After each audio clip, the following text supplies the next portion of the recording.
Hola a todos, mi nombre es Manuel, esto es Historia Bizarra Bizantina y hoy os traigo la reseña del presente libro Imperios de las Arenas, Roma y Persia frente a frente de Javier Sánchez y Arturo Sánchez. En él los autores nos trazan una brillante panorámica sobre los que fueron los grandes enemigos de griegos y romanos, esto es los sucesivos imperios persas, así como de la brillante trayectoria del gran rey del Ponto, Mitrídates VI el Grande. El libro abarca básicamente desde la conquista del imperio persa aqueménida por las tropas macedónicas, la falange macedónica de Alejandro III, Alejandro Magno, hasta el 363 después de Cristo, en el que un emperador romano, Juliano II, llamado el Apóstata,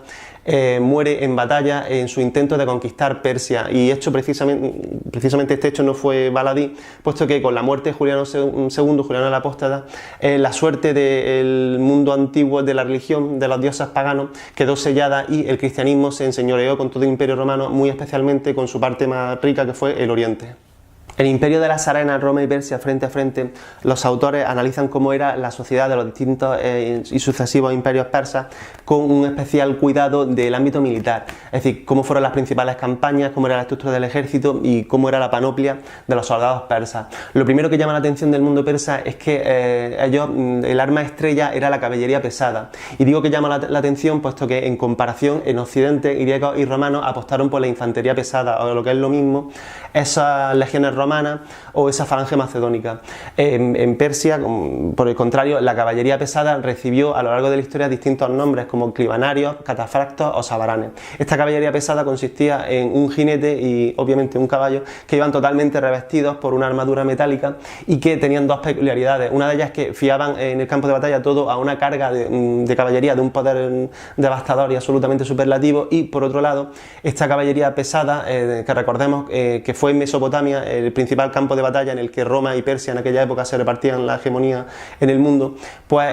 estos jinetes estaban totalmente recalentados por ese sol de justicia mesopotámico, y esto hacía que tuvieran la consideración de auténticos caballeros, de auténticos hornos andantes, y por ende no podían estar desplegados en el campo de batalla mucho tiempo.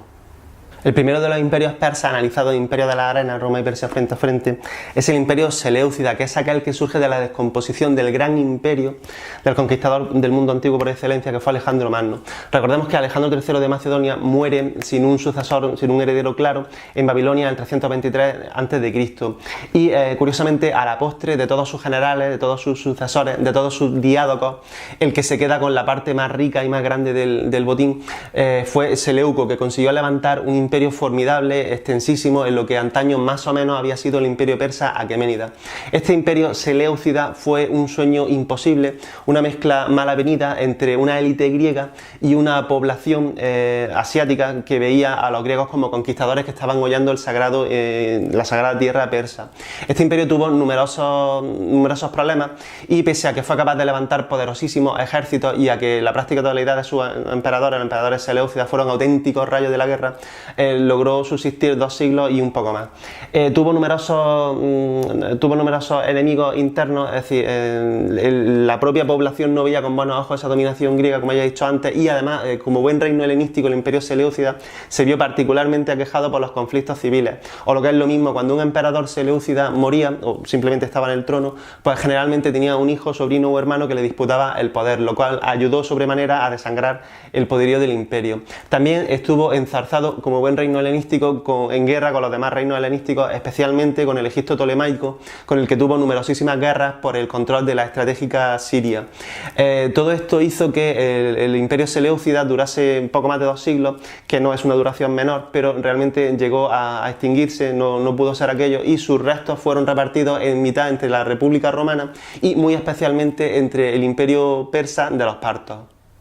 No obstante, Imperio de las Arenas, Roma y Persia frente a frente también abarca la historia de Roma contemporánea a los hechos en los que los sucesivos imperios persas ascienden y colapsan. De hecho, ya el imperio Seleucida chocó con la República de Roma por el expansionismo romano por el Oriente. Aunque todo lo relacionado con la República de Roma y el primer imperio, el Principado, el Alto Imperio, tiene un aura de invencibilidad, lo cierto es que las armas romanas salieron bastante escaldadas, generalmente cuando chocaron contra los persas partos. Y es que, sin ir más lejos, dos de las últimas grandes personalidades de la República tuvieron derrotas absolutamente contundentes a manos partas. La primera de ellas fue Marco Licinio Craso, que perteneció al primer triunvirato. Recordemos que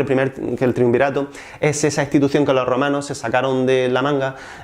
rápidamente, puesto que la República Romana estaba a punto de colapsar debido a la sucesión ininterrumpida de guerras civiles. Este triunvirato repartía el poder en todo el imperio, en toda la República, entre tres personas. El primer triunvirato lo conformaron César, Pompeyo y Craso. Pues bien, este Marco Licinio Craso tuvo una derrota totalmente contundente en la batalla de Carras en Mesopotamia contra los partos, batalla, por cierto, en la que fallece él, fallece su hijo y se pierde en la práctica totalidad de soldados de su imperio. Aquello fue una auténtica carnicería, una derrota sin paliativos. De hecho, tal fue la monstruosidad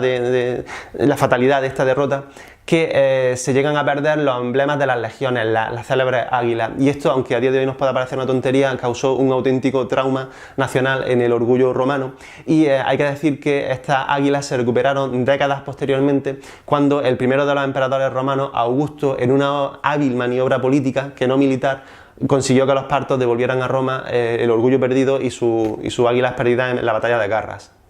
Antes de la restauración de esas águilas, la última gran figura tardo-republicana en experimentar una derrota contundente frente a los persas partos fue Marco Antonio. Recordemos que Marco Antonio fue miembro del segundo triunvirato que repartió el poder de la República Romana entre el propio Marco Antonio, Lépido y el que fuera, a la postre, el primero de los emperadores de Roma, Octavio César, conocido con el paso de las décadas como Augusto. El intento de invasión romana, el nuevo intento de invasión romana de Marco Antonio de Persia, vino motivado para restañar el orgullo militar herido romano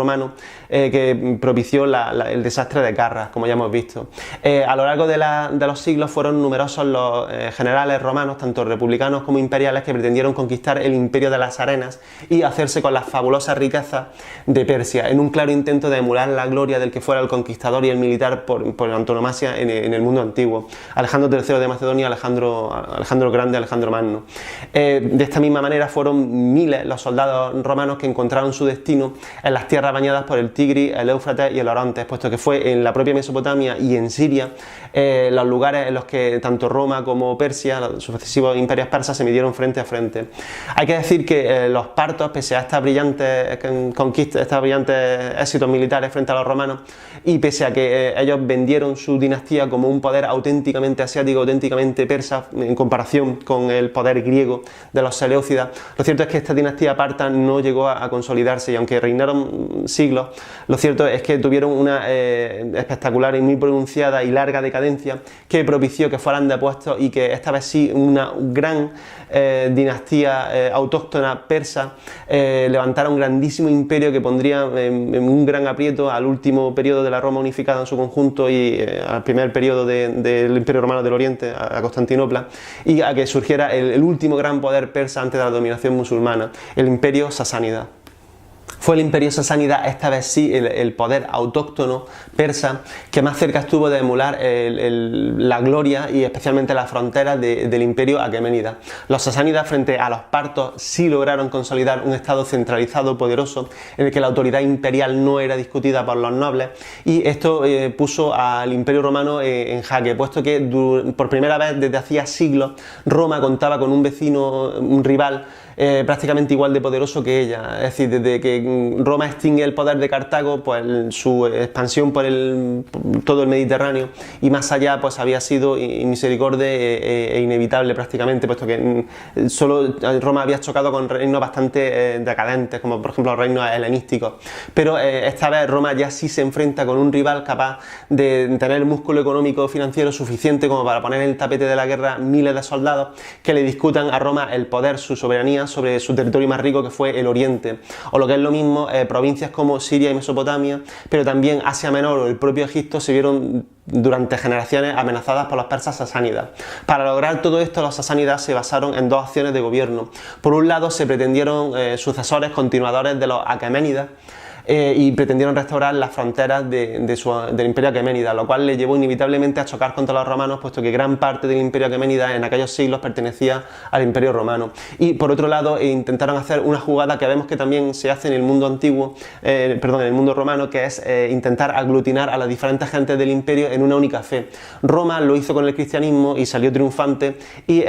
la Persia sasánida lo hizo con una religión, con la religión tradicional del mundo aqueménida, la religión tradicional del mundo persa, aunque no la única,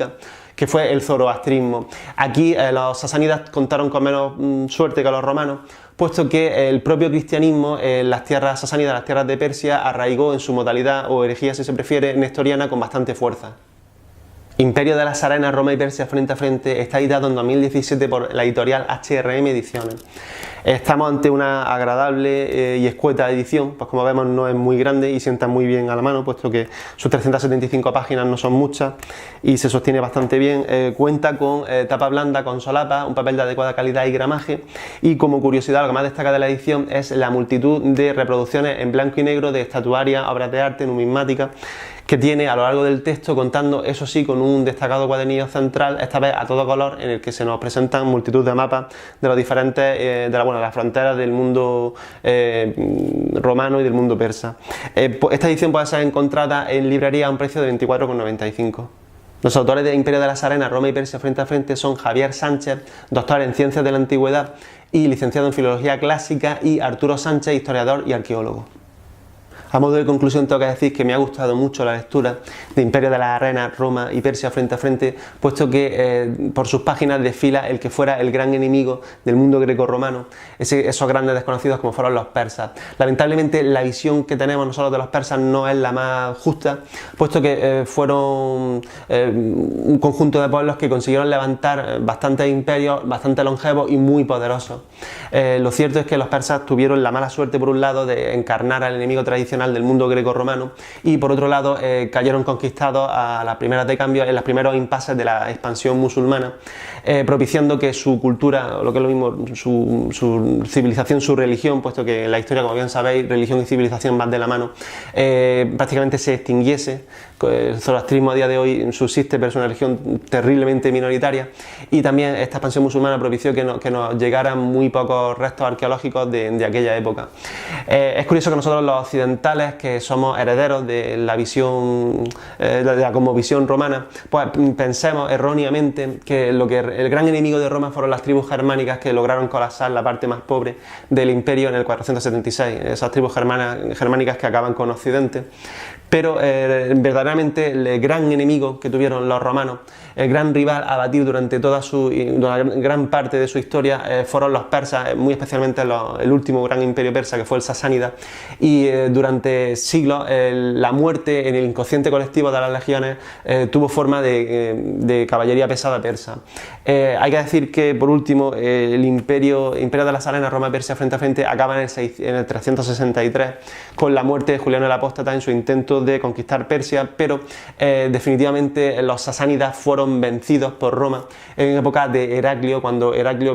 arrolla totalmente al imperio sasánida de Corros II, Corres Parviz, Corres el Victorioso, y de hecho llega a dejar al imperio sasánida tan herido de muerte que escasísimos años después el imperio sasánida sucumbe a la expansión musulmana, acaba en muy poco tiempo, y de hecho en el 651 el último de los Shahansa, el último de los reyes persas, Yategues III, es asesinado y el imperio sasánida deja de existir, pasando a ser una provincia más del fabuloso imperio omeya. Bueno, esto ha sido todo. Hasta aquí llegó la reseña de Imperio de las Arenas, Roma y Persia frente a frente. Espero que te haya gustado. Si tienes alguna duda, sugerencia o inquietud, no lo dudes y por favor déjamela en comentarios. Suscríbete para estar atento a las novedades del canal. Dame un like para recompensar mi trabajo y nos vemos en la próxima video reseña. Vale.